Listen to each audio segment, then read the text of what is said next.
नमस्कार. आज आयडीटी एज्युकेशनच्या interior designing podcast प्रोग्राममध्ये आपल्या नाशिक जिल्ह्यातील इंटेरियर डिझायनर सुकन्या खैरनार या आलेल्या आहेत. त्या नित्य इंटेरियर्स या ऑर्गनायझेशनच्या चेअरपर्सन आहेत, डायरेक्टर आहेत. तर आज आपल्या इंटेरियर डिझायनिंग क्षेत्रातील विद्यार्थ्यांना त्यांच्याकडून खूप सारं नॉलेज आपल्याला घ्यायचं आहे. पहिल्यांदा तर मॅडम तुमचं वेलकम आहे आणि थँक्यू सो मच की तुम्ही या पॉडकास्टसाठी वेळ दिला, माहिती दिली आणि आमच्या विद्यार्थ्यांना तुमच्या थ्रू एक चांगलं नॉलेज याच्यातनं मिळणार आहे. माझे काही प्रश्न आहेत मॅडम, आपण त्याची सुरुवात करू. मॅडम, तुमच्या नजरेतून जेव्हा तुम्ही नाशिक जिल्ह्यामध्ये इंटेरियर डिझायनिंगचं काम करतात तर इंटेरियर डिझायनिंग इंडस्ट्री ही कशा प्रकारे बदलते, कशा प्रकारे चेंज होते? आत्ता तर खूप जास्त चेंज होते. म्हणजे मी ज्या इयर पासआउट झाले इंटिरियर डिझायनिंग तो होता 2014चा काळ. आणि जेव्हा मी ॲडमिशन घेतलं होतं तेव्हा लोकांचा पर्स्पेक्टिव्ह असा होता की ह्या कोणत्या फील्डमध्ये तू जाते आहे किंवा कोणत्या फील्डमध्ये ते नॉलेज नव्हतं लोकांना. आणि आत्ताचे जे सिच्युएशन आहे ती पूर्ण चेंज झालेली आहे. म्हणजे लोकांना इंटिरियर डिझायनिंगमध्ये इंटरेस्ट आहे, प्लस सामान्य माणसाला सुद्धा आज आपलं घर डिझाईन करून घ्यायचं आहे. तर मग सामान्य माणसापासून तर जो हायर क्लास जो आहे त्यांना सगळ्यांनाच आपलं घर डिझाईन करून घ्यायचं आहे. तर खूप मोठा बदल आहे आता. जे विद्यार्थी आता इंटेरियर डिझायनिंग कोर्सेसमध्ये सध्या शिकतायत, ते शिकून पासआउट होणार आहेत, जर त्यांच्यासाठी सांगायचं झालं की भारतात या क्षेत्राचं भविष्य काय आहे, इंडियामध्ये येणाऱ्या अपकमिंग डेजमध्ये 2050 पर्यंत महासत्ता होणार आहे, तोपर्यंत इंटेरियर डिझायनिंगचं भविष्य काय आहे, तुमच्या नजरेतून काय वाटतं? तर भविष्य तर खूप ब्राईट आहे. म्हणजे जसं एक इंजिनिअरिंगचा एक 10 वर्षापूर्वी जो ट्रेंड आला होता, पण मग त्या क्षेत्रात जो इंजिनिअरिंगच्या क्षेत्रात जो भविष्य आहे त्याच्यापेक्षा बेटर भविष्य आज डिझायनिंग फील्डला आहे. स्पेशली इंटिरियर डिझायनिंग फील्डला आहे मी असं म्हणणार. पण ते फक्त क्रिएटिव्ह लोकांसाठी, सगळेच करू शकता हे नाही सर, पण जे क्रिएटिव्ह आहेत त्यांनी नक्की या फील्डमध्ये यावं. कारण याच्यात टेक्निकल गोष्ट प्लस क्रिएटिव्हिटी दोन्ही आहेत. आणि फ्युचर म्हणजे मेनली तर बिझनेस ओरिएंटेड फील्ड आहे. तर आजकालच्या यूथला आपण म्हणतो ना, जे जनरेशन जी जेनझी आहेत त्यांना आजकाल बिझनेस करायचं आहे सगळ्यांनाच. तर बिझनेस ओरिएंटेड फील्ड असल्यामुळे हे फील्ड तर त्यांच्यासाठी बेस्ट आहे सर. येस, एक सर्टन काळ होता, मॉड्युलर फर्निचर होता किंवा इथेनिकल डेकोरचा काळ होता किंवा काही रेडीमेड फर्निचरचा पण एक काळ आला, डेकोरचा एक काळ आला, तसं सस्टेनेबल इंटेरियरचा एक काळ आला. करेक्ट. मग सस्टेनेबल इंटेरियरचं महत्व किती वाढलं? सस्टेनेबिलिटी म्हणजे ड्युरेबिलिटी. तर ड्युरेबिलिटी हे सगळ्यात इम्पॉर्टंट आहे. जसं आपण सिमेंट विटांचं घर बांधतो, हे आपली एक इच्छा असते की खूप वर्ष टिकावं. तर फर्निचर पण एवढा पैसा घालून लोक सारखं तर करणार नाही आहे. तर हे कमीत कमी तर माझ्या मते 15 ते 20 वर्ष हे टिकलंच पाहिजे. तर 15 to 20 इयर्ससाठी आपण ड्युरेबिलिटीसाठी हा प्लायच वापरला पाहिजे. आणि मॉड्युलर फर्निचरकडे न जाता, मॉड्युलर फर्निचर पण तुम्ही प्लायमध्ये करा, पण MDFकडे न जाता, ज्याची सस्टेनेबिलिटी जी ड्युरेबिलिटी आहे ती कमी आहे त्याच्याकडे न जाता तुम्ही एक प्रॉपर मॅनमेड वस्तू, जागेवर एक्झिक्यूट करणाऱ्या वस्तूकडेच जायला पाहिजे. एक ॲज अ लेडी इंटरप्रेनर म्हणून, इंटेरियर डिझायनर म्हणून जेव्हा तुम्ही एखाद्या साईटवर उभं राहतात तिथे खूप साऱ्या जेंट्स सोबत तुमचा संपर्क येतो. म्हणजे तिथली टीम असेल, तिथले क्लायंट असेल, मग हे सर्व हाताळताना तुम्ही कशा पद्धतीच्या टेक्निक्स वापरता? तर खरं सांगायचं तर हा एक्सपिरियन्सचा भाग आहे. म्हणजे स्टार्टिंगला हे सगळ्यांसाठी डिफिकल्ट होतं.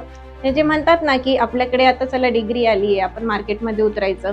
तर माझं पर्सनल ओपिनियन राहील आजकालच्या मुलांसाठी की 1-2 वर्ष का आहे ना तुम्ही कोणाच्या अंडर प्रॅक्टिस करा. तर ते म्हणजे कॉलेज नॉलेजसाठी नाही, पण ते टेक्निकल नॉलेजसाठी. मग त्याच्यानंतर लेबर हँडलिंग हा जमतो.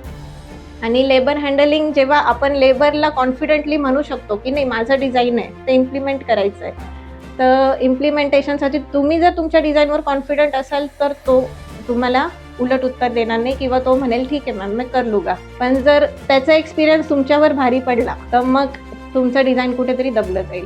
तर ते हँडल होणं गरजेचं. 2 सेंचुरीजचा टकराव आपल्याला बघायला भेटतो. एक 90s वाली सेंचुरी, एक 21st सेंचुरी वाली जी जनरेशन आहे ती. मग एक सेंचुरी म्हणजे ट्रॅडिशनल टाईपमध्येच घर डेकोर झालं पाहिजे, डिझाईन झालं पाहिजे. एक म्हणतं मॉड्युलर स्टाईलमध्येच, कॉन्सेप्ट स्टाईलमध्येच डिझाईन झालं पाहिजे. मग या सगळ्यांचा मध्य कसा काढतात? तर आता हे क्लायंटची रिक्वायरमेंट असतेच, डेफिनेटली हा प्रॉब्लेम येतो. पण मग पूर्ण एक घर, मोस्टली आता मी रेसिडेन्शियलमध्ये स्पेशालिटी झाली आहे, तर पूर्ण घर डिझाईन करताना आम्ही क्लायंटचं एज ग्रुप, जसा आम्ही फॉर एक्झाम्पल पॅरेंट्स रूम असेल तर आम्हाला माहिती आहे की सासू सासरे आई वडील यूज करणार आहे तो रूम. तर तिथे एक ट्रेडिशनल टच देणं, किंवा मग लिव्हिंग रूम असेल तर एक मास्टर बेडरूम असेल तर तिथे एक मॉडर्न टच द्यायचा, चिल्ड्रन्स रूमला एक किडिश लुक द्यायचा. तर तिथे आपण बॅलन्स करू शकतो सर ह्या सगळ्या गोष्टी. तुमच्या नजरेतून ॲज अ नित्य इंटेरियर्स या ऑर्गनायझेशनला रिप्रेझेंट करताना तुम्हाला काय वाटतं की पुढच्या 5 वर्षामध्ये कोणते ट्रेंड्स हे डॉमिनेट करणार आहेत? सर मोस्टली तर आत्ता जो फ्युचर ट्रेंड जो चालू आहे, मार्केटमध्ये खूप मटेरियल्स येतात नवीन नवीन, प्रत्येक वर्षी ट्रेंड बदलतो आहे. पण जो मॉडर्न टच आणि मॉड्युलर लुकचा जो ट्रेंड आहे तो जास्त काळ टिकणार आहे. तर तो जास्त ट्रेंड चालणार आहे. सध्या मार्केटमध्ये क्लायंट मॅनेजमेंट हा खूप मोठा टॉपिक सुरू झाला आहे. कारण फ्रीलान्सिंग चालू आहे, नंबर ऑफ फर्म्स आहेत, बाहेरचे लोक ऑनलाईन पद्धतीने काम करून देत आहेत, व्हेरियस कॅम्पेन्स इंटेरियर फील्डमध्ये राबवले जातात चांगले प्रोजेक्ट्स मिळवण्यासाठी. मग अशा वेळेस क्लायंट मॅनेजमेंटसाठी तुम्ही काय करता? सर क्लायंट मॅनेजमेंटसाठी मी स्पेशली सांगणार की इंटिरियर डिझायनर्सला की स्वतः डिझायनर क्लायंटसोबत डायरेक्ट कनेक्ट होणं खूप गरजेचं आहे. तुम्ही कोणत्या स्टाफ थ्रू नाही जाऊ शकत, तुम्ही डिझाईन टीम ठेवू शकता, तुम्ही लेबर टीम ठेवू शकतात, पण जो इंटिरियर डिझायनर आहे तो जेवढं क्लायंटसोबत फ्रेंडली, शेवटी सर ते घराचा विषय असतो, तर मग त्यांच्यासोबत जेवढं तुम्ही पर्सनली कनेक्ट व्हाल, त्यांच्या सगळ्या गोष्टी समजून घ्याल, त्यांना जास्तीत जास्त टाइम देणार, तेवढा प्रोजेक्ट सक्सेसफुल होणार. कॉलेज लाईफचे जे विद्यार्थी आहेत जे आता करंटली अभ्यास करतायत, स्टडी करतायत, इंटिरियर डिझायनर बनण्याचं भविष्य बघतायत, त्या विद्यार्थ्यांना तुम्ही काय सूचना द्याल की त्यांनी त्या जर आता पाळल्या तर भविष्यात त्याचा फायदा होईल? सर मी जसं आधी सांगितलं, फर्स्ट तर विदाऊट एक्सपिरियन्स मार्केटमध्ये उतरू नका. 1-2 वर्ष का आहे ना, एक आर्किटेक्टच्या हाताखाली काम करा आणि त्याच्यानंतर तुम्ही स्वतःचं सुरू करू शकता. हा एक फर्स्ट सजेशन राहील माझ्याकडून. आणि दुसरी गोष्ट, आपल्या डिझाईनवर कॉन्फिडंट राहा. जर समोरचं कोणी काही बोललं की हे पॉसिबल नाही आहे, तुम्ही जर डिझाईन केलेलं आहे तर त्याला एक्झिक्यूट करणं हे तुमच्या हातात आहे. तर ते पॉसिबिलिटी, तुम्ही तो कॉन्फिडन्स सोडायला नाही पाहिजे स्वतःला. असं बऱ्याचदा घडतं, आपण पहिली साईड घेतो, पहिलं काम घेतो, त्या काळात खूप सारं अपयश येतं, कदाचित फेल्युअर येतो, खिशातून पैसे टाकावे लागतात, असं पण काढतो.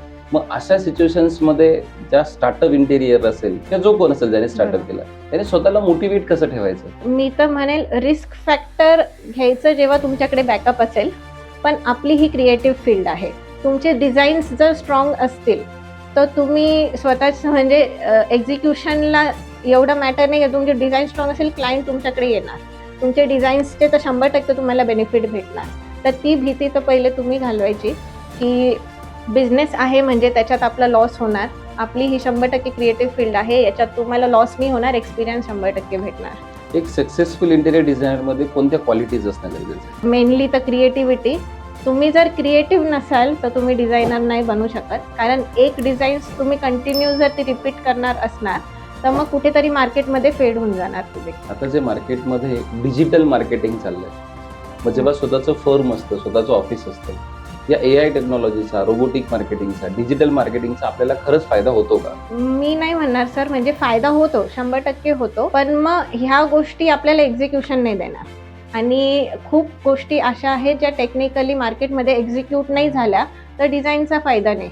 जर तो प्रॉपर एक्झिक्युशनच नाही झाला तर तो आपल्याला 20-30% फायदा देईल, पण प्रॉपर एक्झिक्युशन होणं हे मॅनपॉवरच करू शकते.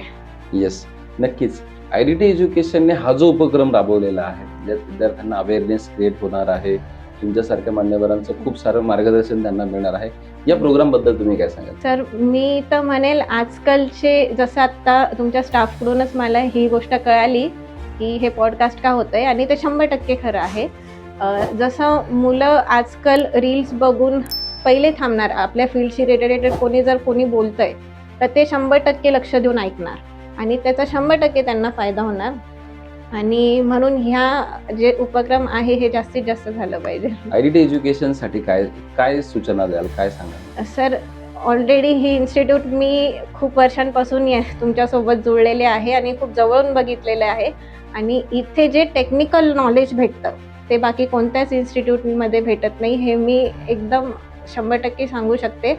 आणि इथले मुलं जे मार्केटमध्ये उतरतात ते ऑलरेडी 80% नॉलेजमध्ये उतरतात, 20% फक्त ऑफिशियल नॉलेज होऊन जातं. आजच्या या पॉडकास्टच्या माध्यमातून तुम्ही आजची सगळ्यात बेस्ट गोल्ड लाईन काय सांगणार? डिझायनर बनायचं असेल तर क्रिएटिव्ह माइंड हे पाहिजेलच.